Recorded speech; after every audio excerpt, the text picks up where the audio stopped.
灣仔謝斐道130至146號建利大廈地下2號鋪現正放售。地鋪建築面積約760平方尺，門闊約13尺2寸，鋪深約47尺6寸，樓高約12尺。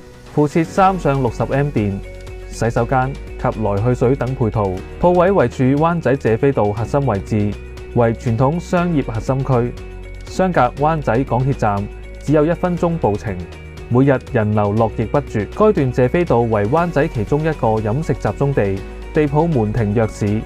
政府已計劃將灣仔北3座政府大樓及港灣消防局用地重建為會展設施，預料可提供3萬平方米租用面積，包括會展設施、酒店及甲級寫字樓。